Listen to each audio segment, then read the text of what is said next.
पूरा local.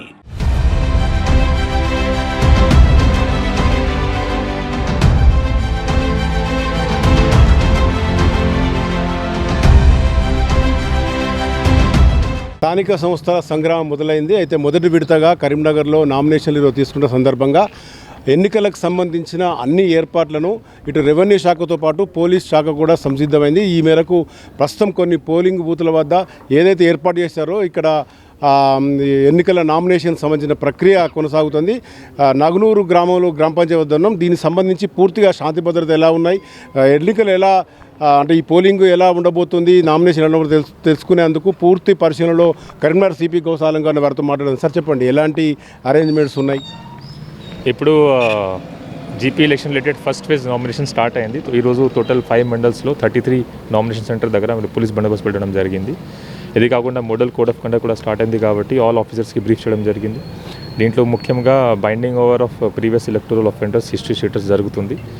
Depositing of all licensed arms and ammunition, enforcement related to liquor and cash seizure, check post in SST team పెట్టడం జరిగింది. Flying squad also తిరుగుతున్నారు. ఇది కాకుండా village లెవెల్లో preventive patrolling system start అయింది. దీంతోపాటు 3 ఫేజెస్లో ఎలక్షన్ కండక్ట్ చేయడానికి we are preparing district security plan, categorisation normal, sensitive, hyper sensitive ప్రకారం మేము డిప్లాయ్మెంట్ చేస్తాము. And history sheeters and trouble mongers activity మీద కూడా మేము నిఘా పెడతాం. అంటే బైండ్ ఓవర్స్ సంబంధించి మీరు ముందస్తుగా వాళ్ళందరినీ ఆర్మ్స్ ఒక హ్యాండ్ ఓవర్ చేసుకోవడం కాకుండా ఎలాంటి సూచనలు ఇచ్చారు? దీనికి పీస్ఫుల్గా ఇది ఎలక్షన్ కండక్ట్ చేయాలి. వాళ్ళకి ప్రీవియస్ క్రిమినల్ హిస్టరీ ఉంది కాబట్టి ఈసారి without doing any illegal activity, వాళ్ళకి యాక్టివిటీలో మనకి నిఘా కూడా ఉండి పీస్ఫుల్గా ఎలక్షన్ మేము కండక్ట్ చేయడానికి సిద్ధంగా ఉన్నాము. కాబట్టి వాళ్ళకి వార్నింగ్ ఇస్తాము, they should not indulge in repeat offence again. Total 15 రోజుల షెడ్యూల్ ఉంది 3 విడతలుగా. అంటే పూర్తి యంత్రాంగం ఎలా సంసిద్ధమైంది అనుకోవచ్చు? అర్థం కాలేదు. ఈ యంత్రాంగం అంతా ఎలా సిద్ధమైంది మొత్తం ఈ 15 రోజుల ఎలక్షన్ల కోసం? సో టోటల్ 15 మండల్స్లో ఉంది. ప్రతి ఫేజ్లో 5 మండల్స్ ఎలక్షన్ ఫేజ్లో ఇది డిసైడ్ అయింది. సో ఎవ్రీ ఫేజ్లో అది డేట్స్ ప్రకారం విల్ ప్రొవైడ్ నెసరీ బందోబస్తు. ముఖ్యంగా నామినేషన్ రిలేటెడ్ ఇప్పుడు నడుస్తుంది. ఇది కాకుండా మధ్యలో క్యాంపెయినింగ్ కూడా స్టార్ట్ అవుతుంది. ఇక్కడ ఇంపార్టెంట్ క్రిటికల్ ఏరియాస్ ఉంటే అక్కడ ఎక్కువ మేము డిప్లాయ్మెంట్ చేస్తాము.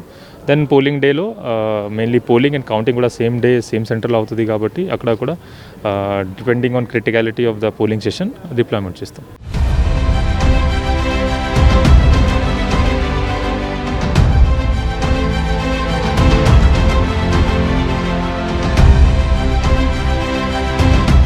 మొత్తంగా చూస్తే ఎన్నికల కోడ్ అమల్లో ఉన్నది. కరీంనగర్ జిల్లా వ్యాప్తంగా, ఉమ్మడి జిల్లా వ్యాప్తంగా కూడా. అయితే కరీంనగర్కు సంబంధించి కూడా పూర్తిగా పోలీస్ యంత్రాంగం అంతా నిఘాను ఏర్పాటు చేస్తుంది. ఇటు వాహనాల తల్లికితో పాటు రౌడీ షీటర్ గుండా యాక్ట్ కింద కూడా చాలామందిని గతంలో అసాంఘిక శక్తులకు పాల్పడాలి అందరూ కూడా ఇప్పటికే బైండ్ ఓవర్కి సంబంధించి వాళ్ళ వెపన్స్ బైండ్ ఓవర్ చేసుకోవడం, అలాగే వారికి సూచనలు ఇవ్వడం జరిగింది. మొత్తంగా శాంతియుత వాతావరణంలో ఈ గ్రామ పంచాయతీ ఎన్నికలు జరిగేందుకు 3 విడతలుగా పోలీసు యంత్రాంగం అంతా కూడా సిద్ధమని చెప్తున్నారు. ఈ రోజు నుంచి మొదలైన నామినేషన్ల ప్రక్రియ 3 రోజులు కొనసాగుతుంది. అయితే ఈ మేరకు పోలీసు యంత్రాంగం మాత్రం పూర్తిగా భద్రతను ఏర్పాటు చేశారని చెప్పొచ్చు. కెమెరా పర్సన్ మైదర్తో మధుకరెడ్డి, పురాలో పోలీస్, కరీంనగర్.